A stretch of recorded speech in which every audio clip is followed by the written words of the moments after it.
Empezaré diciendo que yo nada más que soy lingüista, no soy otra cosa. No tengo nada que ver con las neurociencias ni con la termodinámica.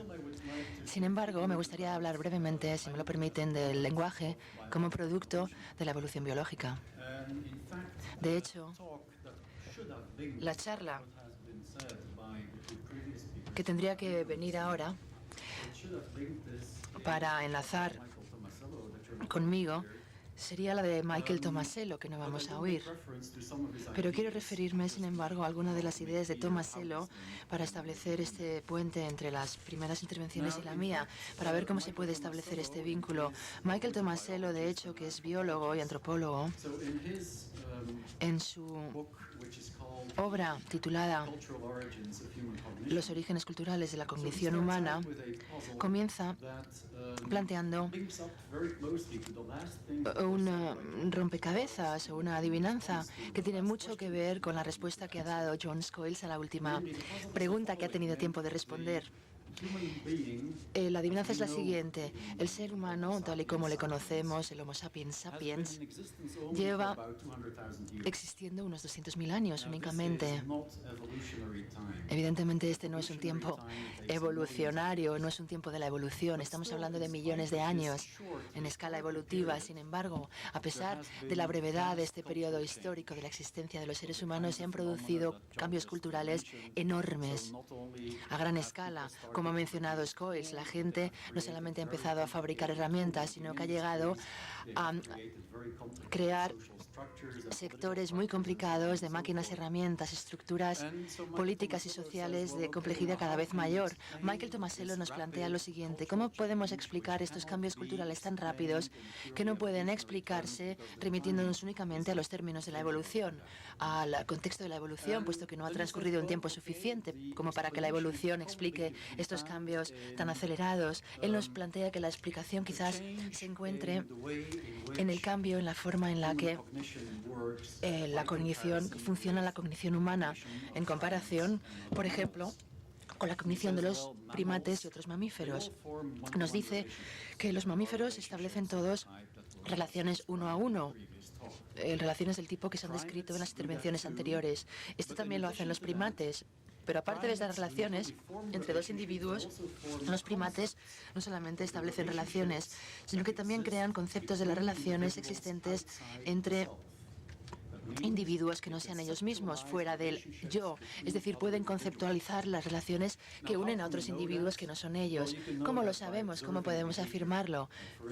Observando su comportamiento. Por ejemplo, si hay dos primates, el primate A y el primate B, y el primate A le hace daño a B y B quiere vengarse, pero A es más fuerte que B y B sería bastante imbécil. Si se intentase vengar directamente, lo que haría B es recurrir a C, que es un monazo que tiene una relación privilegiada con A, y de esta forma se encargaría de su venganza. Existe entonces la conceptualización de relaciones fuera del yo entre los primates. Tomasello nos dice que con los seres humanos se da otro paso cognitivo adicional. Esto es, los seres humanos se ven los unos a los otros como otros seres humanos iguales al yo. Esto es, los seres humanos se plantean y piensan sobre lo que otros piensan. Incluso se plantean hipótesis sobre lo que otros piensan, lo que ocurre dentro de la mente de otros. Esta es una capacidad que no tienen los primates, una capacidad que vemos claramente en niños muy jóvenes, en edades muy tempranas. Esto en psicología se llama la teoría de la mente. Ellos desarrollan una teoría de la mente que les permite pensar y plantearse lo que otros piensan. Esta capacidad, según Michael Tomasello, es la capacidad que explica, o es lo que explica la capacidad humana de establecer objetivos comunes, de trabajar de forma colaborativa para conseguir objetivos comunes, de transmitir conocimiento y de crear, por tanto, este efecto cultural acumulativo que ha dado como fruto este enorme desarrollo cultural que se ha producido en la historia de los seres humanos. Como resultado de esta capacidad, es un requisito esencial para la existencia de un lenguaje humano, tal y como lo conocemos. ¿Y por qué este es un requisito esencial? Es un requisito esencial Porque para el lenguaje humano, y esta es una propiedad importantísima del lenguaje humano, en el lenguaje humano nunca es posible decirlo todo explícitamente, decir lo que pensamos explícitamente. Es totalmente imposible, podemos intentarlo. Pero, por ejemplo, imaginemos, que yo hubiese intentado contaros explícitamente lo que significa cuando dije al principio de la intervención que yo quería hablar del lenguaje como producto de la evolución biológica. Explicar todos estos conceptos, los conceptos que utilicé en esta afirmación, que son muchísimos, hubiese necesitado que yo hablase sin parar por lo menos 3 o 4 días. Y aún así tendría que haber explicado conceptos adicionales y acabaría en un proceso infinito. ¿Qué es lo que hago cuando empiezo a hablar así? Supongo o tomo por descontado que hay una serie de conceptos que todos compartimos, o por lo menos que hay una comunalidad que basta, que es suficiente para poder comunicarnos de forma práctica sobre ciertos temas, comunicarnos de una forma que puede desembocar en algún intercambio de información exitoso. La adaptación biológica humana, por tanto, ha de considerarse probablemente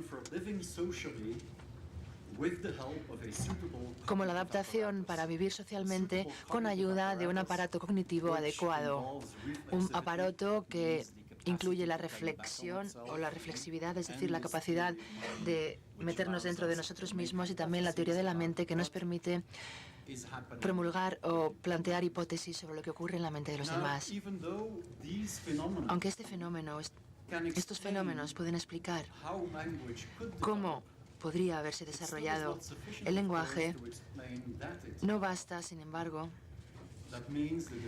para explicar su desarrollo. Esto es, el desarrollo del lenguaje tal y como lo conocemos en la actualidad, no es un desarrollo que fuese en ningún momento algo predecible, no es algo predecible en absoluto. En un momento dado, probablemente, el lenguaje surgió como un fenómeno de la evolución, como un fenómeno que surgió en un momento concreto de la evolución. Claro que yo dudo en utilizar o vacilo en utilizar este concepto de emergencia o de que surgió el lenguaje. Se remonta a filósofos de finales del 19, principios del 20, John Stuart Mill, C.D. Broad, en su obra La mente y su lugar en la naturaleza, publicada a principios del 20. Más recientemente, se ha vuelto a formar parte del debate filosófico más acalorado. Achim Stefan, Terence Organ y muchos otros han retomado este debate. Este concepto de emergencia, de surgimiento, implica que no hay motivo alguno para negar el hecho de que los fenómenos mentales, como por ejemplo la incapacidad que tenemos los seres humanos de ver la mente de los demás, fenómenos mentales como por ejemplo el lenguaje humano, que básicamente a fin de cuentas es un lenguaje o un fenómeno mental, no hay motivo para negar que tiene una base física, que encuentra una base en propiedades físicas y en procesos físicos. Pero con lo que acabamos es con nuevas propiedades que no pertenecen a ninguno de los elementos constituyentes, que no son la suma de las partes del sistema. Lo con lo que nos encontramos, por tanto, es un fenómeno totalmente nuevo. El lenguaje, en otras palabras, no es una suma de sus características, no se limita a ser la suma de sus partes, no es la suma de la emisión de fonemas con articulación doble, con la capacidad de utilizar elementos de desplazamiento, es decir, hablar de cosas que tienen un referente que está en otro lugar. Y esto se combina con la teoría de la mente y demás. No es únicamente la suma de las partes, la combinación de todos estos elementos. Cuando se combinan todos estos elementos, acabamos con un nuevo sistema muy complejo en el que se crean posibilidades que ninguno de los elementos constituyentes podría haber predicho de ninguna manera. Es cierto que el lenguaje, y sí es cierto que el lenguaje emergió en cierto momento, Si esto resulta cierto, por supuesto, si lo tenemos que estudiar como un fenómeno que emergía, no es explicable totalmente en cuanto a las componentes, las partes que lo componen. Por supuesto, hay una pregunta que se relaciona con una reunión de este tipo. Por ejemplo, la pregunta podría ser si es adecuado, por ejemplo, hablar sobre comunicación entre los genes y las bacterias y la comunicación humana como si se tratara de un continuo a partir de ahí. Mi sugerencia en este sentido sería de que es un poco arriesgado hablar de esto en términos de un continuo, aunque intentarlo, por supuesto, es un ejercicio quizá, posiblemente lo sea muy útil, pero es un poco arriesgado y se pueden hacer pruebas para comprobar si es admisible, de hecho, el hacerlo así.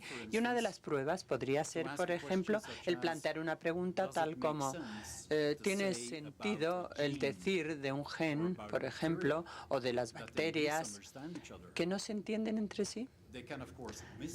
Que, por supuesto, pueden evitarse, no encontrarse, etcétera, etcétera. Pero en auténtico sentido, ¿puede decirse en realidad que no se entienden o que se han equivocado al entenderse? Porque, por supuesto, su comunicación es bastante explícita, en contraste con lo que acabo de mencionar como una de las propiedades básicas del lenguaje humano. Por tanto, permitidme que continúe y comente algo más en relación sobre el sentido en cuanto a la utilización del lenguaje. El sentido, el significado en la utilización del lenguaje en sí tiene esta posibilidad de incomprensión constante. Esto es una de las cosas fundamentales con el lenguaje humano, esta posibilidad de incomprensión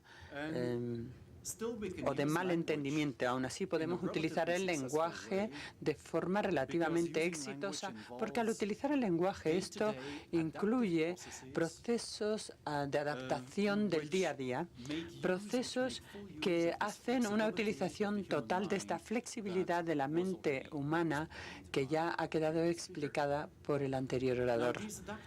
Estos procesos de adaptación tienen una carga importante en sí y, por tanto, deben ayudarnos a tratar con el mundo y no de una manera muy primitiva, porque hay tratos primitivos con el mundo que son relativamente sencillos y que compartimos incluso con organismos sumamente pequeños, como por ejemplo el distinguir entre alimento y no alimento.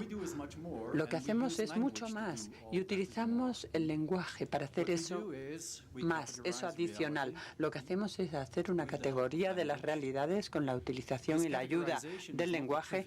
Esta categorización no es una tarea trivial. La realidad, de hecho, tal y como la percibimos, también tiene una estructura en sí que además se puede observar, por ejemplo, simplemente pensando en el hecho de que si vemos un animal que vuela por el aire, nos podemos predecir con un grado, no con una total certidumbre, pero con una certidumbre de que este animal tendrá plumas, que pondrá huevos y que tendrá un pico.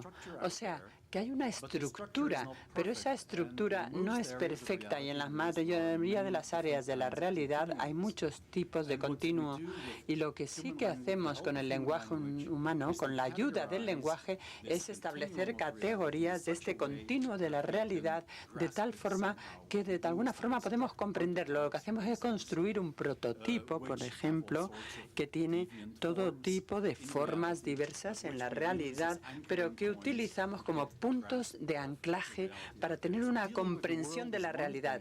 Tratar con el mundo es uno de los aspectos que hacemos por medio del lenguaje. Además de todo lo demás, utilizamos el lenguaje también para almacenar, buscar, planificar, etcétera, etcétera. Y por último, pero no menos importante, utilizamos el lenguaje de forma muy amplia todos los días para tratarnos unos a otros. Este trato de unos con otros es un proceso de adaptación constante e interactivo que por una parte tenemos que llevar a cabo toda serie de elecciones. La persona que habla tiene que elegir formas, hacer esta elección. Estas elecciones de producción se basan en hipótesis relativas a el conocimiento y las necesidades de los demás. Es la teoría de la mente la que surge aquí. Está basado en hipótesis de los conocimientos y necesidades de los demás. Todo esto lo llevamos a cabo porque de no hacerlo así, ni siquiera sabríamos por dónde empezar a hablar. No seríamos capaces ni de decir la primera palabra si no pudiéramos establecer hipótesis sobre qué es lo que esa otra persona que nos escucha ya sabe en cuanto al tipo de marco conceptual es en el que opera ese otro ser, etcétera, etcétera. En cuanto a la forma en que todo ello funciona, por supuesto, es algo muy sutil y muy delicado y, por tanto, ni siquiera tiene que ser perfecto en cuanto a su funcionamiento. Por ejemplo, si yo digo, almorzamos en la alcachofa gigante, the giant artichoke. Algunos o aquellos que alguna vez hayan viajado desde California del Norte a California del Sur y hubieran pasado a través de Castroville, que se describe a sí mismo como el centro de la alcachofa mundial, ahí hay un restaurante que se llama la alcachofa gigante. No solo es un restaurante, sino que efectivamente es una alcachofa gigantesca. Así es como han construido el restaurante. Y todo lo que tienen es sopa de esta verdura, etcétera. Pero para interpretar lo que yo he dicho, para la mayor parte de los efectos prácticos sería suficiente con tener convenciones dando nombres de restaurantes que nos permitieran pensar que la alcachofa gigante es el nombre de un restaurante. El resto realmente no importa. En la mayor parte de las veces no importa. No tenemos que tener un conocimiento exacto de aquello a lo que me refiero cuando utilizo ese tipo de expresión. Ahora, si yo regreso a Bélgica mañana, si regreso y digo, bueno, pues en Madrid hemos tenido una reunión en el gigante Don Quijote, nadie me comprenderá.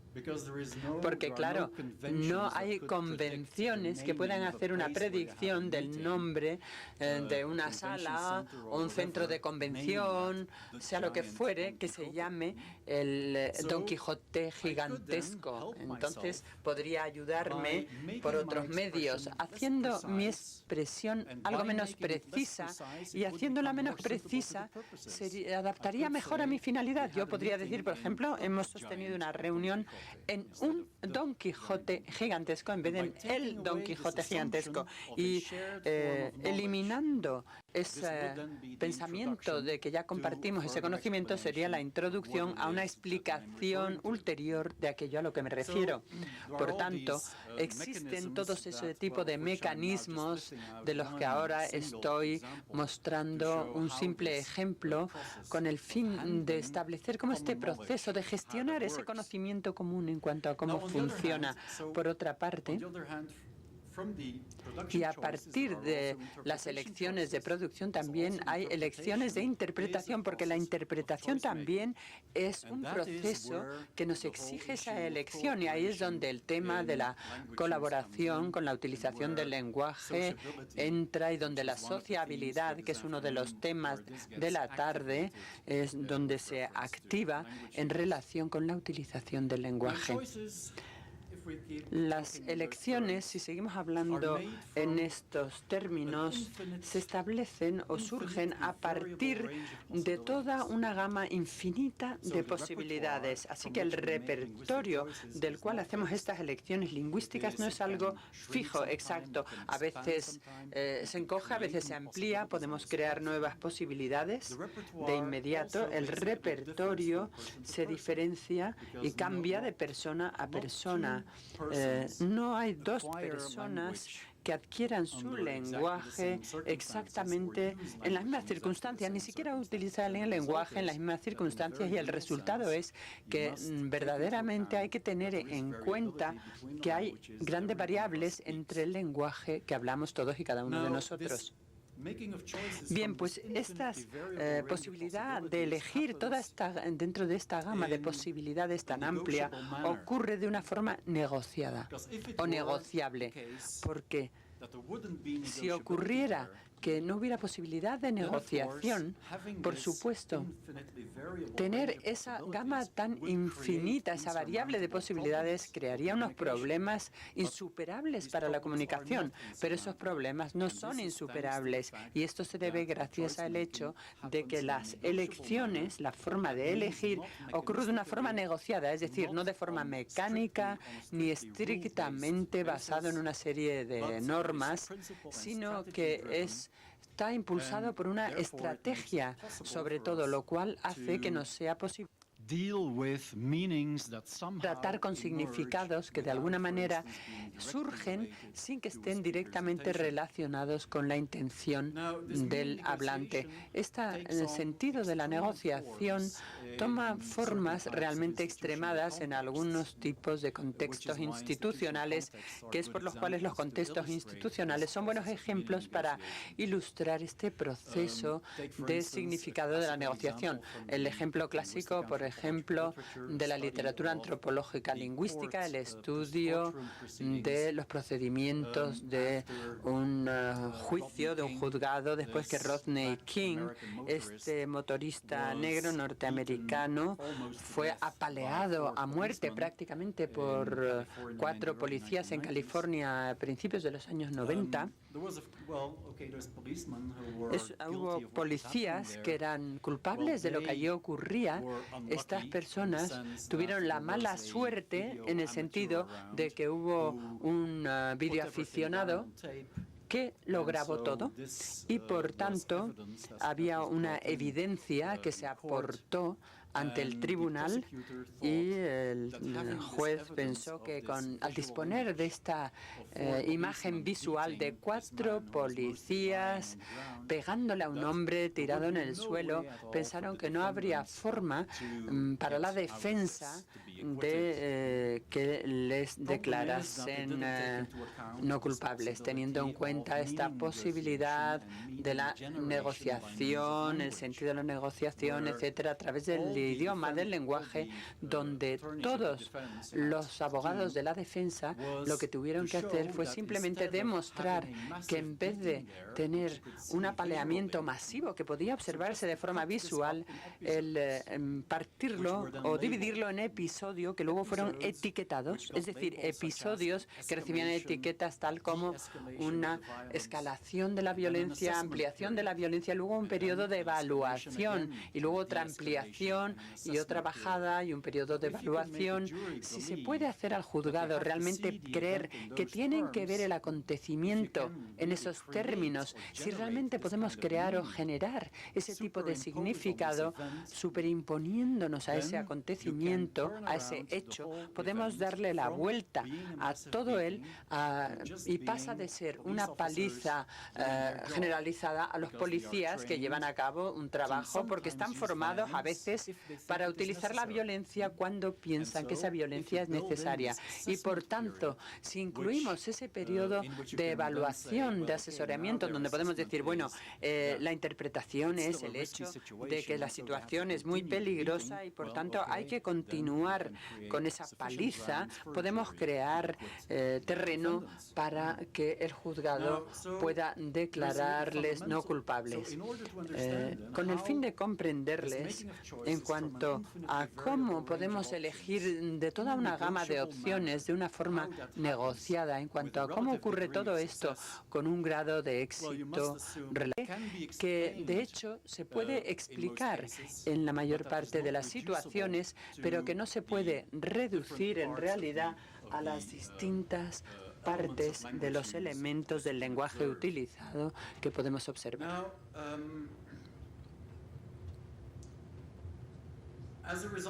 Como resultado de esta adaptabilidad del lenguaje como herramienta para la comunicación, esto nos permite operar con unas limitaciones importantes. Y las limitaciones son, de hecho, importantísimas. La primera limitación es, por ejemplo, la limitación de la binariedad. Cuando producimos sonidos o textos binarios, lo hacemos de una forma binaria y no hay forma de escapar de esa binariedad, a no ser, por supuesto, ante ciertas circunstancias podemos crear una ambigüedad y en ese caso podemos querer decir distintas cosas al mismo tiempo, pero en términos generales lo binario nos ata. También está la limitación de que estamos bajo la obligación de tomar una elección, incluso si la elección que queremos hacer no se nos ocurra de forma momentánea o podamos crearla de forma adecuada o inmediata. La otra elección que tenemos es callarnos y no decir nada. Pero si decidimos seguir hablando, tenemos que seguir produciendo todo tipo de elecciones, ya sean realmente adecuadas a las circunstancias o no, lo cual da como resultado, por supuesto, que hay una necesidad que surgirá en cierto momento para que haya una mayor negociación en cuanto al significado. Estas elecciones no son todas equivalentes.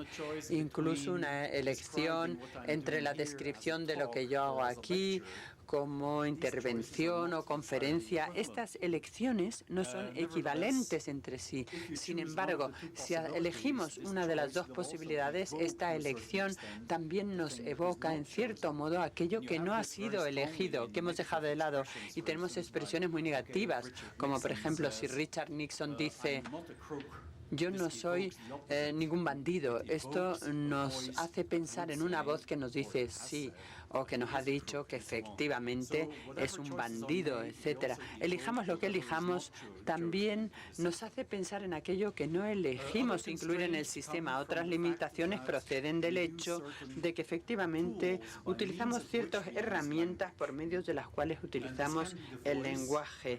Y esta puede ser la voz, que tiene sus propias limitaciones, puede ser la escritura, que tiene una serie de limitaciones completamente distintas, o pueden ser cosas como pueden ser en la actualidad desarrollos tecnológicos, que puede ser Internet, por ejemplo, que es otra herramienta que impone sus propias restricciones. Todas estas herramientas imponen sus propias restricciones y básicamente no creo que exista ningún cambio real en cuanto a los procesos de qué es lo que tenemos que hacer con el lenguaje. Es decir, que siempre surgen estrategias parecidas que hay que desarrollar. Las estrategias tienen que estar adaptadas a las herramientas que se utilizan, pero esencialmente lo que hacemos con el idioma, con el lenguaje, no cambia tanto.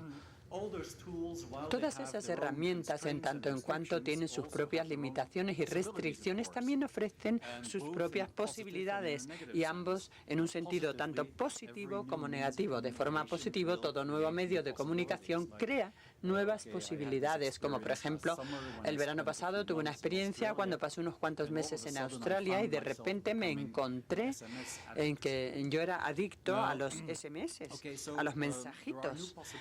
Hay nuevas posibilidades que se crean, pero también de forma negativa se crean nuevas posibilidades de control, por ejemplo.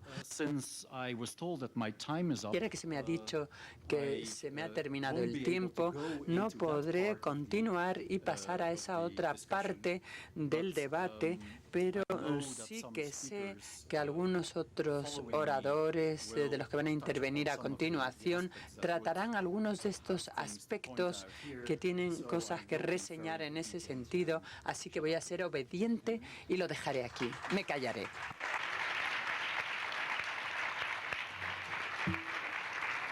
Bueno, gracias. Y paso la pregunta. No sé si conoces el trabajo del astrónomo holandés Anton Pannekoek, que pensó mucho en cuanto al origen del ser humano. Su pensamiento iba en el sentido de que dos de las principales claves del origen del pensamiento abstracto y del lenguaje merecía la Merece la pena entrar en este tema. No disponemos de mucho tiempo, pero la idea es que cuando creamos una herramienta, nuestra mente tiene que hacer un cambio, un giro, porque en vez de actuar como animales, como harían los animales directamente, tenemos que diseccionar, desconectar esa conexión y hacer otra conexión en el cerebro o buscar primero la herramienta y luego actuar.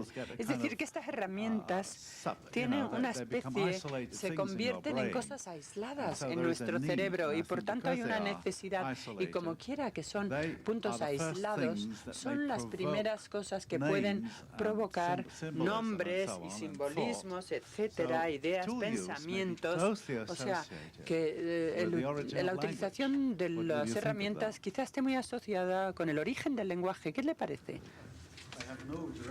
No tengo en realidad opinión formada en relación con este tema, pero la utilización de herramientas seguramente sea algo que el inicio de la utilización de herramientas seguramente es algo que fue mano a mano o conjuntamente con algunos elementos del desarrollo del cerebro humano que quizá no dejen de estar relacionados en cuanto a cómo se desarrolló el lenguaje humano, pero si hay relación causal, eso sería otro tema, por supuesto, y eso es algo que yo no conozco, no tengo la menor idea, francamente. Por supuesto que, sin embargo, existe una consecuencia de lo que has comentado y que es interesante reseñar ahora, en el sentido de que si empezamos a utilizar distintas herramientas para la comunicación y, por supuesto, hábitos de comunicación que se adaptan a las mismas, como por ejemplo pudiera ocurrir con el desarrollo de la escritura. Y la divulgación de la escritura como medio, al menos hacia una élite de individuos. Dentro de esta élite, seguramente hay ciertos tipos de hábitos cognitivos que se desarrollan y que, por ejemplo, sencillamente como resultado del hecho de que la escritura nos permite fabricar mensajes que están desconectados de lo inmediato, del aquí y ahora, y que nos llevan con más facilidad a formas de abstracción y que pueda llevarnos y dirigirnos al hecho de que quizá estemos más dispuestos a actuar de forma abstracta que si no se hubiera desarrollado la escritura. Pero si es un cambio fundamental o no en este sentido, al nivel del funcionamiento del cerebro humano, es otra cuestión, porque claro, también lo podemos ver de una forma muy simplista como un subproducto de las capacidades de las que ya se disponía con anterioridad.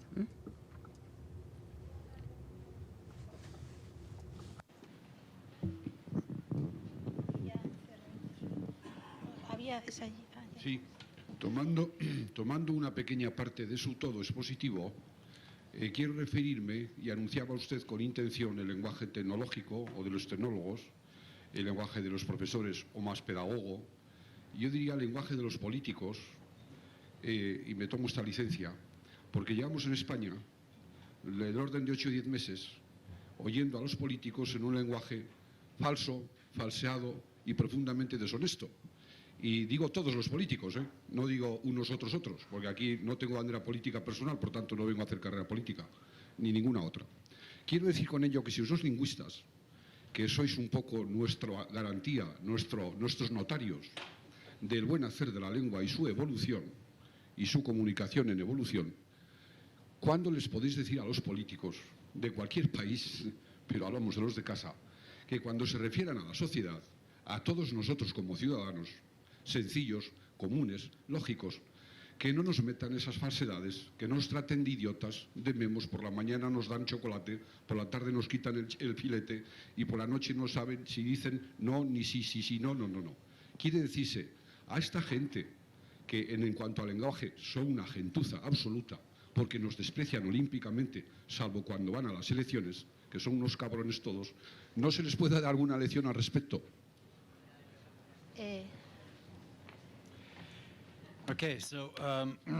Pues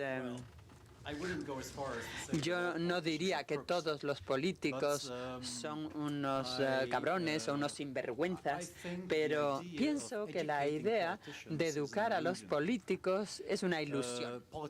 Los políticos también utilizan el lenguaje dentro de las limitaciones contextuales en las que se mueven, en las que operan. Como todos sabemos, lo que necesitan los políticos en un sistema democrático, sea lo que fuere, lo que ello significa, son votos. Eso es lo que buscan y necesitan. Así que tienen que utilizar un idioma, un lenguaje que atraiga a la mayoría, a tantas personas como sea posible, ya corresponda directa o indirectamente a lo que estén pensando en un momento dado. Se trata simplemente de una parte de las circunstancias en las cuales los políticos actúan. No creo que sea un tema de educar a los políticos y decirles que no deben ser tan mentirosos, porque realmente no son mentirosos muchas veces y presentan las cosas de formas que no son exactamente la forma en que piensan. Esto indica que el lenguaje político casi siempre tiene que ver con una educación del público. El enseñarle a la gente en cuanto a cómo ver a través de ciertas estrategias utilizadas por los políticos, dilucidarlas, y eso hará que su utilización del lenguaje político, tal y como la conocemos, mucho menos eficaz. Y sería posible a la larga, es de esperar, esta es una esperanza, quizás sea solo una ilusión, porque claro, también a la gente le gusta en cierto modo escuchar lo que ya piensan sin plantearse este sentido crítico. Pero si se pudiera educar al público en general para que fuera consciente de lo que es el lenguaje político, habríamos avanzado, creo, bastante, mucho más que planteándolos que seríamos capaces de hacer que los políticos hablen de otro modo de aquel en que hablan. Pero esto es simplificar un poco las cosas y no creo que dispongamos de